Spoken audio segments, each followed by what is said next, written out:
네, 여기에서부터 그 길의 시작인데 그냥 일반 시장 같죠. 일반 시장 같고 여기 길이 거의 철물점이나 이제 공업 재료들 이제 그런 걸 좀 많이 파는 것 같습니다. 그리고 막 포장마차도 있고 식당도 있고 막 툭툭 기사들도 되게 많고 뭐 택시 기사들도 많고 되게 복잡한 거리예요. 그런데 여기에서 이제 성매매가 일어나고 이걸 제가 한 열흘 정도 여기에서 지켜보니까 가문 대대로 네, 여기에서 성매매를 하는 사람들이 많더라. 그걸 제가 알게 되었습니다. 제가 여기에서 다니면서 이것저것 영상 찍다가 오줌 날벼락도 맞아보고 오만 걸 제가 다 겪어봤는데 일단 여러분들한테 보여드리고 여기에 문제점에 대해서 제가 좀 이야기를 해보려고 합니다. 와, 제가 지금 나와 있는 곳이 어디냐면 여기가 바로 델리의 그 유명한 홍등가 GB로드입니다. 안녕하세요, 윤동지 딸입니다. 영상이 갑자기 끊겨서 불편하시죠? 그런데 정말로 제가 인도에서 컨디션이 너무 안 좋았고 이 거리에서는 영상을 거의 찍는 것이 불가능했기 때문에 이렇게 더빙으로 여러분들께 제 생각과 제가 본 것들을 이야기해 보려고 합니다. 먼저 GB로드란 인도 델리에 위치한 사창가로 많은 외신에서 이곳을 이야기를 할 때 이곳 여성의 인권에 대해서 말하기도 하고 인도의 어느 여성 정치인은 이곳에서 이곳 여성의 인권과 기본 생활 보장권에 대해서 이야기를 하며 표를 달라고 호소를 하기도 했었던 곳이기도 합니다. 많은 기사들에서 이곳을 다룰 때 대략적인 내용으로는 인도 및 인도의 인근 나라에서 이곳으로 여성을 납치를 하거나 혹은 결혼 사기 등을 당해서 강제적으로 몸을 파는 여성들이 생활하고 있으며 상당히 위험한 곳이라고 이야기를 하고 있습니다. 물론 한국의 유튜버 분들께서도 이곳을 다루셨던데 제가 본 이곳이요, 뉴스 기사들과 몇 유튜버 분들의 영상과는 다른 내용이 될 것 같아서 조금 걱정이 되기는 하지만 제가 본 그대로를 여러분들께 알려드리고자 합니다. 일단 제가 이곳을 방문한 것은 10일에 걸쳐서 총 12번 이상을 방문했으며 시간으로 따져도 정말로 적지 않은 시간을 이곳에서 보냈습니다. 물론 그 시간 동안 이곳에 영상을 안 찍고 뭐 했냐 라고 이야기하실 분들도 계시겠지만 무엇보다 이곳 사람들은 카메라에 대해서 상당한 거부감을 가지고 있었고 몇 곳에서는 일정의 요금을 주면 촬영을 허락해주겠다는 제안을 하기도 했었지만 그것에 제가 합의를 하게 된다면 저 역시도 이곳에서 거래를 한 사람이 되기 때문에 그 선택은 차마 할 수 없었습니다. 제가 이곳을 방문했던 5일째 되던 날에는 제가 사진을 찍으려고 시도를 하자 어디에선가 오줌 바가지를 던지기도 하더군요. 이곳이 대략 이런 곳이더라고요. 일단 이곳을 소개하기 이전에 제가 여러분들께 먼저 이야기 드리고 싶은 건 인도는 성매매가 합법인 나라라는 것을 먼저 이야기 드리고 싶습니다. 어떤 사람들은 인도의 지역마다 법이 다르고 델리 같은 경우는 성매매가 불법으로 알고 있다고 이야기하시는 분들도 계셨는데 중요한 건 이렇게 세계적으로 알려진 집창촌 GB로드가 존재하고 있는 것을 보면 꼭 불법 같지도 않다는 결론에 도달할 수 있는 것 같습니다. 그리고 콜카타, 뭄바이 같은 경우는 아시아에서 가장 큰 집창촌에 있기도 하며 인근에 경찰서 역시 존재를 합니다. 많은 분들께서 인도의 경찰은 단속을 하지 않고 뭐 하느냐고 생각하실 수도 있으실 텐데 앞서 제가 이야기 드렸지만 인도는 성매매가 합법인 나라라는 것을 제가 다시 한 번 더 이야기 드립니다. 즉 불법이 아니기 때문에 단속을 할 수가 없으며 만약 불법이라고 한들 성매매에 대한 증거를 찾기 보통 쉽지 않겠죠? 게다가 인도 같은 경우는 정말로 그놈의 카스트 제도인지 뭔지 때문에 이들이 이곳에서 일을 하지 않는다고 한들 이들을 받아줄 직장도 없을 뿐더러 할 수 있는 일이 이거밖에 없다는 것을 저는 알게 되었습니다. 그럼 이곳들에 설치된 경찰들의 역할이 무엇이냐고 물으실 텐데 이들이 이 지역에서 하는 일은 소매치기, 강도, 살인 등에 대한 예방, 그리고 가장 많이 단속하는 건 주차 단속을 많이 한다고 했습니다. 왜냐하면 인도 같은 경우는 툭툭 오토바이나 불법 택시들이 많기 때문에 이 사람들끼리 분쟁이 있으면 사건이 크게 번지는 경우가 있기 때문에 이 지역에서 주차를 단속하는 것이 이곳 경찰의 가장 큰 역할이라는 이야기를 듣게 되었습니다. 그리고 정말로 아이러니했던 건 이곳 사창가에서 일하는 사람들의 계급이 길거리 노숙자 및 일용직 가족들보다 더 높은 계급으로 인정받고 있다는 사실이 상당히 충격적이었습니다. 쉽게 정리하자면 인도의 대형 건설 현장이 아닌 주택 건설 현장이나 공사장을 가면 이러한 가족들을 여러분들께서는 어렵지 않게 보실 수 있으실 겁니다. 제가 이 가족들 역시 며칠을 만나며 지켜봤는데 이들은 일단 기본 교육을 받을 수 있는 기회가 없기 때문에 이렇게 가족 단위로 공사 현장이나 일터를 오가며 일을 하는데 남자 같은 경우는 하루 일당 500루피, 한국 돈으로는 2022년 기준으로 8,230원, 여자 같은 경우는 300루피, 그리고 어린 아이들의 경우는 100루피 정도의 일당을 받고 공사장에서 일을 하고 숙식을 제공받는다고 합니다. 그런데 더 웃긴 건 이런 일자리를 구하는 것에 있어서도 종교가 같아야 하고 한국으로 치면 성씨가 같은 성씨의 사람을 고용주가 고용을 한다고 합니다. 그리고 숙식이라고 해봐야 길거리가 아닌 공사장 한쪽 구석에서 잠을 잘 수 있고 먹을 것은 오이와 감자 같은 것을 제공받고 있는 것을 볼 수 있었습니다. 제가 정말로 여러분들께 하나 고백하고 싶은 이야기가 있는데, 저는 정말로 인도에 오기 전에 발리, 이집트, 트르키예 등의 여행을 하며 어려운 처지의 아이들에게 아침 식사, 식수 같은 것을 제공해 왔었습니다. 그런데 굳이 영상으로 만들지 않은 이유는 사람이라는 동물은 본래 살아가며 자신이 도움을 줄 수 있는 둘레 내에서 타인을 도우며 사는 것은 당연한 일이라고 생각했기 때문입니다. 지금도 그렇게 생각합니다. 어떤 사연에서 그런 상황과 위치에 그 사람들이 있게 되었는지를 따지기보다는 도움의 손길을 그 사람들이 만약 기억한다면 훗날 그 친구들이 어른이 되었을 때에도 타인에게 도움을 줄 수 있는 사람이 되지 않을까 싶은 기대에서 그렇게 해왔었습니다. 어떤 사연에서 그런 상황과 위치에 그 사람들이 있게 되었는지를 따지기보다는 도움의 손길을 그 사람들이 만약 기억한다면 훗날 그 친구들이 어른이 되었을 때에도 타인에게 도움을 줄 수 있는 사람이 되지 않을까 싶은 기대에서 그렇게 해왔었습니다. 이 가족에게도 제가 아주 작지만 정말로 작은 도움 주기 위해 인근에서 한식당을 하는 한국인 사장님과 의논을 해보기도 했고, 인도에는 일단 사람 구하는 건 좀 상당히 좀 쉬울 것 같고, 그죠? 사람은 많은데 네. 제 기준에서 말씀드리면 네.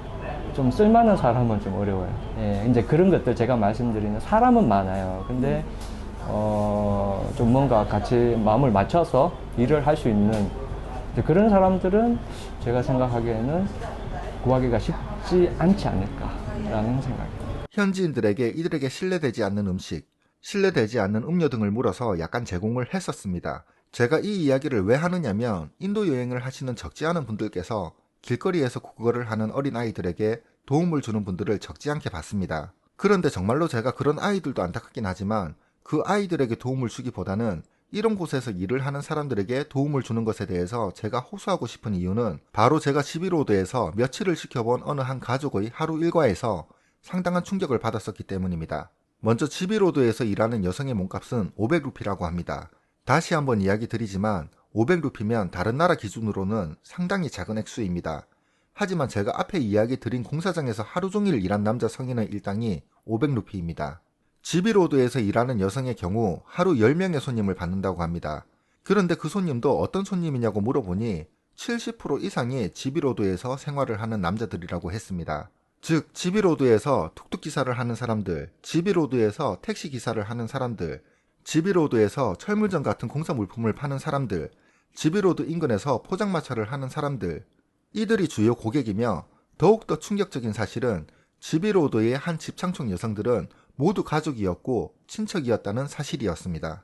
즉 여자는 밤에서 이곳에서 몸을 팔고 이곳에서 아이를 출산하게 되면 아이는 아침에 엄마와 함께 아빠, 삼촌 등의 오토바이나 택시를 타고 혼잡한 도로 길거리에서 지내는 사람들과 구걸을 하고 그렇게 지내는 것이 이들의 생활이었습니다.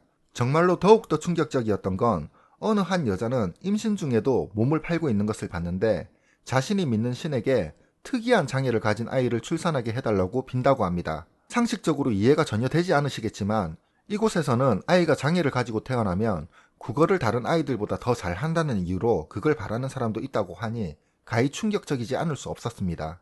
한 가지 더 당부드리자면 여성 여행자분들께 주의를 드리고 싶은 게 있는데 한국에서는 그냥 반바지나 치마를 입고 다녀도 상관이 없겠지만 인도를 여행하실 때는 발목이 보이는 하의를 입으시면 안 된다는 것을 알려드리고 싶습니다.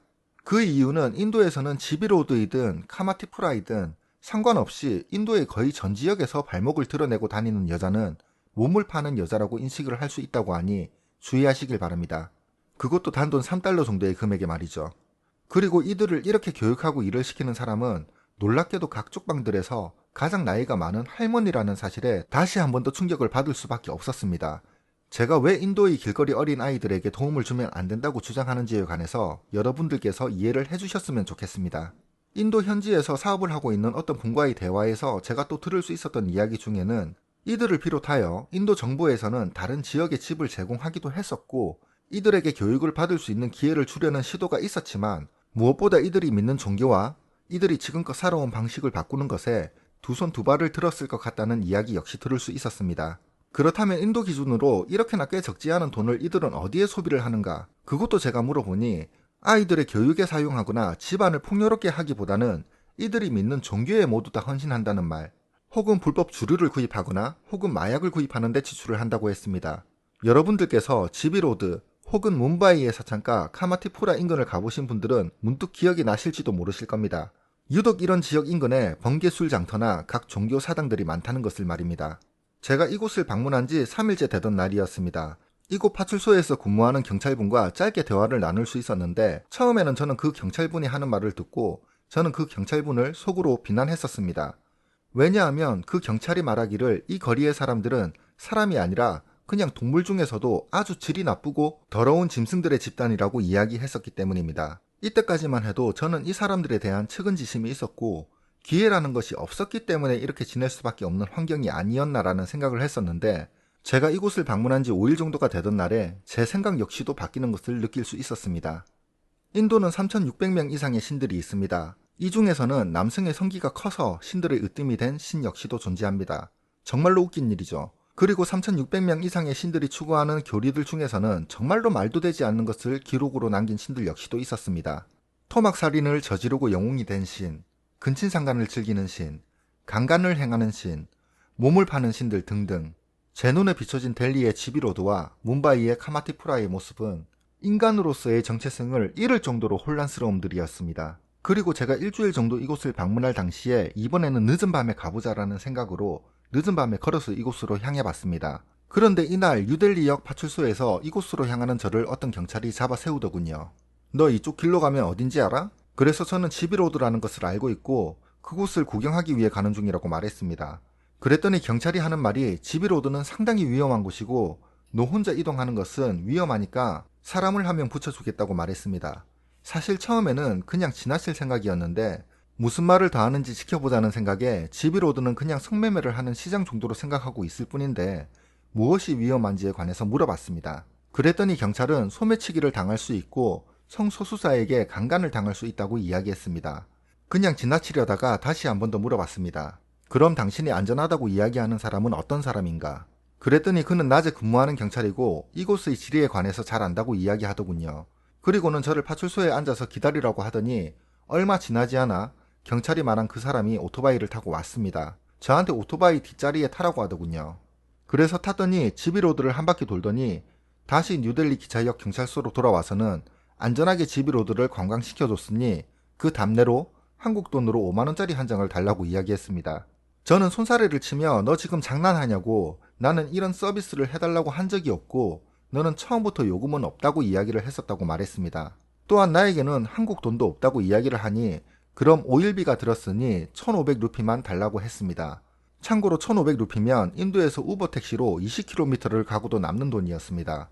고작 왕복으로 3km 정도를 달리고 1,500루피라 참 어이가 없고 기가 막히더군요. 그래서 그냥 똥밟았다 생각하고 1,500루피를 건네니 지비로드에서 일하는 여자가 아닌 자신의 친동생이 정말로 끝내주는 여자라면서 제가 원한다면 2,000루피에 만날 수 있게 해준다는 말을 했습니다. 지금 사진에 보이는 저 사람입니다. 그리고 사진을 찍은 장소가 바로 뉴델리역 가니 파출소 안입니다.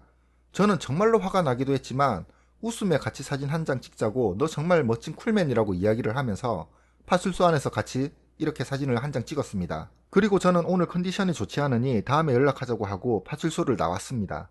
그런데 제가 나온 지 정말로 얼마 되지 않아서 다른 사람에게 또 그 짓을 하고 있더군요. 여러분, 여기까지가 제가 델리의 지비로드를 본 느낌, 겪은 경험들이었습니다.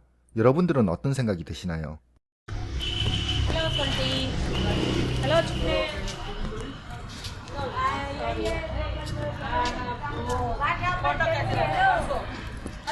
Hello, man. See, 1, 2, 3, 4.